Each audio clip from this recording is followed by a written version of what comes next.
ನಾವು ಮರಾಠಿ ಚಾನಲಿಂದ ಬಂದಿದ್ದೀವಿ. ನೀವು ಕಲ್ಲೋಳಿಗೆ ಪಾದಯಾತ್ರೆ ಮಾಡಿದ್ದೀರಲ್ಲ, ಒಂದು ಎರಡು ಮಾತು ಹೇಳ್ಬೇಕಂತ ಚಾನಲ್.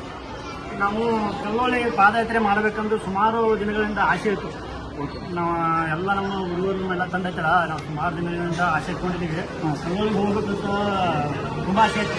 ಅದು ನಿನ್ನೆ ನಾವು ಸಾಯಂಕಾಲ ಎಲ್ಲ ಒಂದು ಟೀಮ್ ಕೂಡಿದಾಗ, ನಮ್ಮ ಆರ್ಟಿಸ್ಟ್ ಹಾಲಲ್ಲಿ ಕೂಡಿದಾಗ ಮಾತಾಡಿದಾಗ ಆಯಿತು, ಇವತ್ತಿನ ದಿನ ನಾವು ಕಲ್ಲೋಳಿ ಆಂಜನೇಯ ದೇವಸ್ಥಾನಕ್ಕೆ ಹೋಗಬೇಕು, ಪಾದಯಾತ್ರೆ ಮಾಡಬೇಕು, ದೇವರ ಆಶೀರ್ವಾದ ಪಡಿಬೇಕು ಅಂತ ಭಾಳ ದಿನಗಳಿಂದ ಆಸೆ ಇತ್ತು. ಆದ ಕಾರಣ ನಾವು ರಾತ್ರಿ 3 ಗಂಟೆಗೆ ಎದ್ದು ಎಲ್ಲರೂ ದಿನಂತ ಕಾರ್ಯಕ್ರಮವನ್ನು ಮುಗಿಸ್ಕೊಂಡು 4 ಗಂಟೆಗೆ ಹೋದ್ವಿ. 4 ಗಂಟೆಗೆ ಪಾದಯಾತ್ರೆ ಸ್ಟಾರ್ಟ್ ಮಾಡಿದ್ವಿ. ಬೆಳಗ್ಗೆ 7:30 8 ಗಂಟೆಗೆ ಹೋಗಿ ದೇವರ ಆಶೀರ್ವಾದ ಪಡೆದ್ವಿ. ಎಲ್ಲಾರ ಕೂತಿದ್ದೀರಾ? ಇಲ್ಲ ಎಲ್ಲೂ ಕೂತಿಲ್ಲ ನಾವು. ಯಾಕಂದ್ರೆ ನಾವು ಯುವಕರು, ಇನ್ನು ಯುವ ಪೀಳಿಗೆಗಳು ಮುಂದೆ ಇನ್ನು ನಾವು ಇಂಥವು ಸುಮಾರು ಸಾಧನೆಗಳು ಮಾಡಬೇಕು. ಈಗ ಒಂದು 18-20 ಕಿಲೋಮೀಟರ್ ನಡೆದಿದ್ದೀವಿ.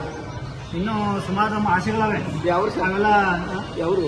ನಮ್ದು ಇಲ್ಲಿ ರಾಯಬಾಗ್ ತಾಲೂಕು ಇಟ್ನಾಳ ಅಂತ ಹೊರಕ್ಕೆ ಅಂತ ಹೋಗಿದೆ ಗ್ರೂಪು. ನಾವು ಅಲ್ಲಿಂದ ಪಾದಯಾತ್ರೆ ಮಾಡಿದ್ವಿ. ನಿಮಗೆ ಕಾಲ ಕೈ ಹರಿಯುತ್ತದೆ? ಇಲ್ಲ ಸರ್, ಅಲ್ಲೇ ಆಯ್ತು ಸರ್, ಕಾಲ ಕೈ ಅಲ್ಲೇ ಇಲ್ಲ ಹಂಗೇನಿಲ್ಲ.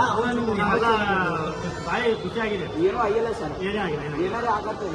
ಏನಿಲ್ಲ ಏನೂ ಇಲ್ಲ. ಯಾಕಂದ್ರೆ ನಾವು ದಷ್ಟಪುಷ್ಟ ಆಗಿದ್ದೀವಲ್ಲ, ಅಂತ ನಮ್ಮ ಅಂತ ಕಾಲು ಅಂತ ಏನು ಆರೋಗ್ಯ ಗಂಭೀರ ಸ್ಥಿತಿ ಅಂತ ಯಾರೂ ಇಲ್ಲ. ಎಲ್ಲರೂ ದಷ್ಟಪುಷ್ಟ ಆಗಿದೆ. ಎಷ್ಟು ಮಂದಿ ಇದ್ದೀರಿ ಸರ್? ನಾವು ಸುಮಾರು ಇವತ್ತು 8 ಜನ ಹೋಗಿದ್ದೀವಿ. 8 ಜನ. ಎಲ್ಲೂ ಚಹಾ ಇಲ್ಲ, ಏನಿಲ್ಲ, ನೀರು ಇಲ್ಲ ಸರ್. ಪಾದಯಾತ್ರೆ ನಾವು ಅತಿ ಇದರಿಂದ ಹೋಗಿದ್ದೀವಿ ಸರ್. ಏನು ನೀರು ಕುಡಿದಿಲ್ಲ, ಏನಿಲ್ಲ. ಅಲ್ಲಿ ಗುಡಿಯಲ್ಲಿ ಹೋಗಿ ಚಹಾ ನಾಷ್ಟ? ಗುಡಿಯಲ್ಲೇ ಇಲ್ಲ ಸರ್.